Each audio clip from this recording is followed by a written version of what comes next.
इस हवाले से बात कर लेते हैं। हमें ज्वाइन किया है जिब्रान सरफराज ने। अस्सलाम वालेकुम Jibran and very good morning to you. कैसे मिजाज है आपके, कैसे हैं, खैरियत से हैं आप? जी बताइएगा, आप क्या समझते हैं जो 50 लाख की लिमिट की जो हाउसिंग अफोर्डेबिलिटी है वो उस अफोर्डेबिलिटी को किस हद तक वो जेन्युइन करेगी, और लोगों के लिए ये बड़ी खुशाइन बात है, ये सिंबॉलिक जेस्चर है गवर्नमेंट की जानिब से?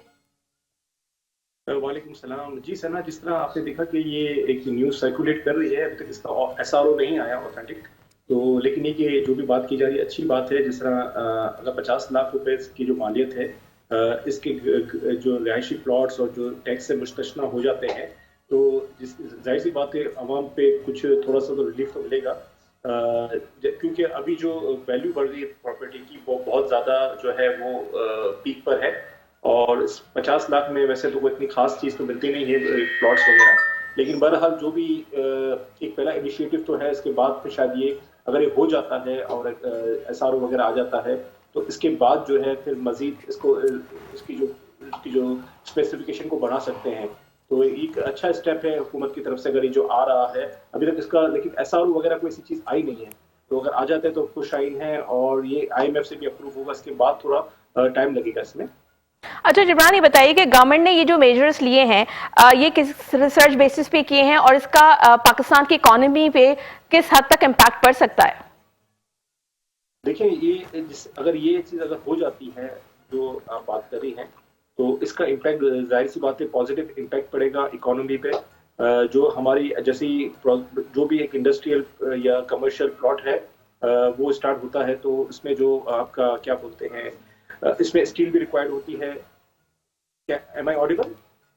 हेलो, नहीं Jibran, am I you are audible? Not audible. आपकी आवाज़ बिल्कुल बहुत स्लो हो गई है। मेरी आवाज़ आ रही है अब आपको? जी बिल्कुल आ रही है। अब बेहतर है आवाज़? जी फेयर इनफ, ठीक है। अच्छा, मैं ये कह रहा था कि अगर जैसे ये प्रोसेस स्टार्ट हो जाता है, तो इससे जो एक इंडस्ट्री काफ़ी टाइम से जवाल का शिकार थी, जिस तरह स्टील इंडस्ट्री है, सरिया है, बजरी है, और सैरामिक्स हैं, टाइल्स हैं, और जितनी जो चीज़ें हैं उनकी भी जो मांग में इजाफा होगा और वो भी उनकी प्रोडक्शन में इजाफा होगा। जाहिर सी बात है, तो एक इनफ्लो जो है वो साइकिल, जो इकोनॉमिक साइकिल है वो तेज हो जाएगा, और इससे डायरेक्ट इनडायरेक्टली जो है सभी को ही फायदा होगा। अच्छा जिब्रान, ये बताइए कि ये जब टैक्स एग्जेम्पशन हो गई है, तो आपको लगता है कि प्रॉपर्टी की प्राइसेस इंक्रीज हो जाएंगी? क्योंकि हमने तो देखा यही है कि जब चीज़ें अगर टैक्स एग्जेम्पशन हो जाती हैं तो जो स्पेशली जो बिल्डर्स हैं वो अपनी प्रॉपर्टी के प्राइसेस एकदम से इंक्रीज कर देते हैं। तो आप क्या समझते हैं, क्या प्राइसेस इंक्रीज हो जाएंगे? देखिए, ये जो आपने जो क्राइटेरिया बताया ना, ये 50 लाख तक के अंडर 5 मिलियन की बात की है, जो आई एम नॉट श्योर कि अभी हुआ है नहीं हुआ। तो अगर ये हो जाता है तो जाहिर सी बात है जो छोटे प्लॉट्स है उसमें थोड़ी तेजी आ जाएगी काफी टाइम से, कि जो छोटा यूनिट्स होता है 5 मिलियन से कम का, तो उसकी जो डिमांड में इजाफा हो जाएगा। तो जाहिर सी बात है उनकी इनकी प्राइसेस में इजाफा होगा, तो तेजी थोड़ी आ सकती है। ठीक है। अच्छा लेकिन वैसे 50 लाख का प्लॉट वैसे इस वक्त तो स्पेशली अगर हम रेजिडेंशियल प्लॉट्स की बात नहीं करी मैं, लेकिन अगर दूसरे प्लॉट्स होते हैं जो लोग अगर वो ख़रीदते हैं तो वो कौन से एरियाज़ हैं? क्योंकि करोड़ों में प्रॉपर्टी पहुंच चुकी है और इस वक्त आप भी कह रहे हैं कि सब मार्केट जो है वो बड़ी हाई जा रही है, तो वो कौन से ऐसे स्पेसिफिक एरियाज़ हैं जहाँ पे 50 लाख के प्लॉट्स मिल रहे हैं लोगों को? देखिए, ये तो कराची से, मतलब जो कराची का जो है नॉर्थ क्योंकि है और कमर्शियल ईस्ट साइड प्लॉट पे तो नहीं जो मिल है, सकता। आपके ख्याल में मिलेगा कमर्शियल प्लॉट 50 लाख रुपए में?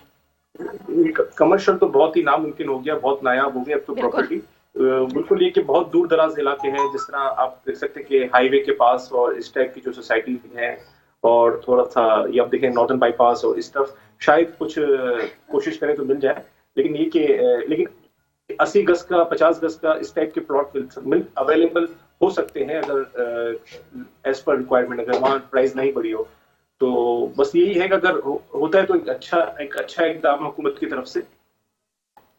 ठीक है, आप ठीक कह रहे हैं, गवर्नमेंट की तरफ से बड़ा अच्छा इकदाम होगा, लेकिन अब देखना ये कि इस पे इम्प्लीमेंटेशन कब होता है। अच्छा, आपने कहा कि ये जो कीमत है जो प्लॉट की जैसे 50 लाख है, और ऑब्वियसली जो कमर्शियल प्लॉट्स हैं वो तो नामुमकिनात में से एक तरीके से, लेकिन इतने दूर दराज इलाके में इससे जो मुल्क की इकॉनमी की अगर हम बात कर लेते हैं, इतनी अनस्टेबिलिटी है, और जाहिर सी बात है पॉलिटिकल अनस्टेबिलिटी भी हम देखने में आ रही है चीज़ें, और अभी ऑब्वियसली जो पीटीआई की जानिब से धरने का भी एक उन्होंने शोशा छोड़ा हुआ है।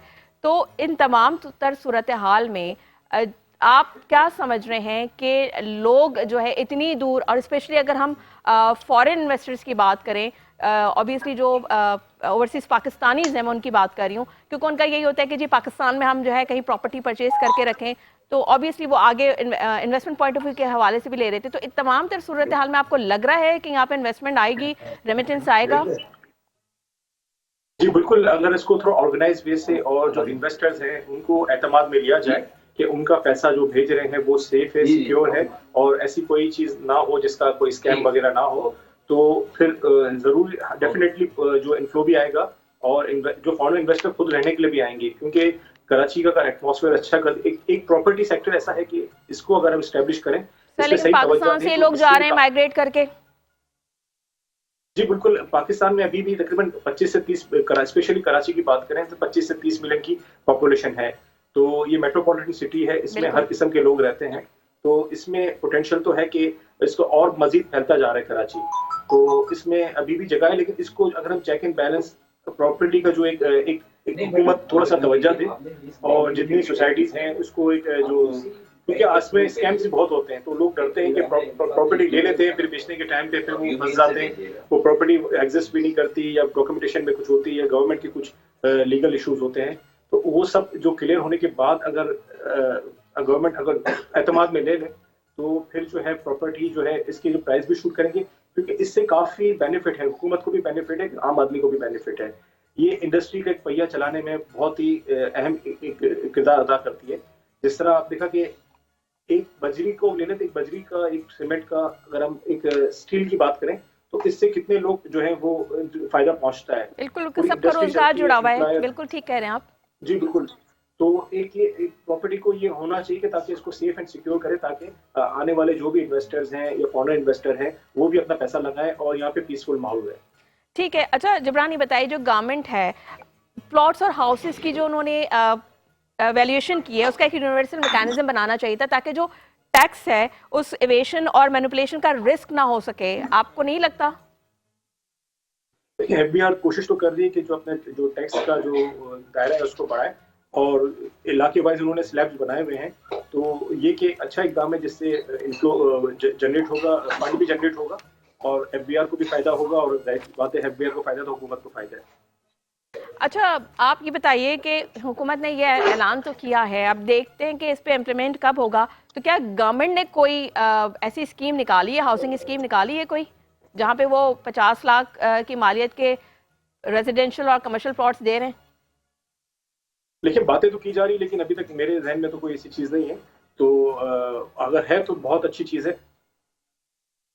ठीक है, अगर है तो बहुत अच्छी चीज़ है, सही बात है। अच्छा, इस पॉलिसी का मिसयूज़ रोकने के लिए गवर्नमेंट को किस तरह के ट्रांसपेरेंट मॉनिटरिंग पॉलिसीज़ बनानी चाहिए ताकि इसमें ट्रांसपेरेंसी रहे? क्योंकि अभी आपने भी जिक्र किया और ऑब्वियसली हम भी सुनते रहते हैं, क्योंकि ये काफ़ी स्कैम्स भी सुनने में आते हैं, लोग अपनी पूरी जमा पूंजी लगा देते हैं, पता चलता है कि वो तो है ही नहीं उस नाम की, कोई बिल्डर्स भी गायब हो जाते हैं। तो उसकी ट्रांसपेरेंसी के लिए कोई गवर्नमेंट ने पॉलिसी बनाई है? देखिए, जो भी बिल्डर या प्लॉट लेता है वो रजिस्टर्ड होना चाहिए, गवर्नमेंट की एक ऐसा इदारा बनाए जिससे वो जो है रजिस्टर्ड होना चाहिए, वो इसका एनओसी वगैरह, क्योंकि जो भी अगर लेने जाता है प्लॉट या फ्लैट या रेजिडेंट या कमर्शियल तो वो वहां से वेरीफाई कर सके, वो एक मैकेनिज्म बना दे जो कि सर ऑनलाइन भी लेकिन हो अब तो इतने ताकि जो स्कैम्स है। हैं, हर चीज अवेलेबल होती है, एनओसीज भी अवेलेबल होती हैं, सब कुछ होता है, लेकिन एट द एंड जाके जब देखते हैं तो पता चलता है कि वो तो सफा हस्ती में मौजूद ही नहीं है, वो प्रोजेक्ट ही नहीं है। जैसे दूसरी जो जो सोसाइटीज हैं उसमें आप देख रहे हैं कि एक मुनज़्ज़म निज़ाम है, उसमें आप 1 इंच भी जगह जो है वो बाहर वायलेशन नहीं कर सकते, इतनी रिस्ट्रिक्शंस होती है। तो इसी से कॉपी करके या इसके जैसा जो है मयार बना के भी अगर गवर्नमेंट थोड़ा सा इस पे तवज्जो दे तो ये कि स्कैम भी खत्म तो नहीं होंगे, लेकिन तकरीबन इसमें बहुत कमी आ जाएगी। और जो है क्योंकि दुनिया स्कैम तो हर पूरी दुनिया में होते हैं, तो बिल्कुल। इसमें जो है ज्यादा कमी आ जाएगी और लोग जो है एतमाद भी जो है बहाल हो जाएगा। ठीक है, एतमाद भी बहाल होगा। अच्छा आप ये बताइए, आपकी जो ये डेवलपर्स हैं या प्रॉपर्टी डीलर्स हैं, उनका इस पे क्या मौक़िफ़ है? जाहिर सी बात है जब टैक्स एग्जम्पशन हो गई तो उन्हें तो नुकसान हो रहा होगा, तो उन्होंने क्या मौक़िफ़ इख्तियार किया इस बात के ऊपर? देखिए, उनका नुकसान तो नहीं होता, कहने का मकसद है कि इनको फिर उनको वो फेवर भी दी जाए, जाहिर सी बात है वो हर काम प्रॉपर वे में हो, जिसमें एक जो एक नुकसान का जो खदशा है, क्योंकि एक प्रॉपर्टी का जो काफी टाइम से ये जो सिलसिला था वो शुरू हुआ था, हाई राइज बिल्डिंग पे पाबंदी थी जी बिल्कुल। और टैक्सेस नए लग गए थे। तो इसकी वजह से पूरी इकोनॉमी जो है देखा जाए तो जो है बिल्डर की डिस्टर्ब तो हुई थी, लेकिन उसको बेहतर करने के लिए, एक सेफ एंड सिक्योर करने के लिए ये एक अच्छा तरीका है।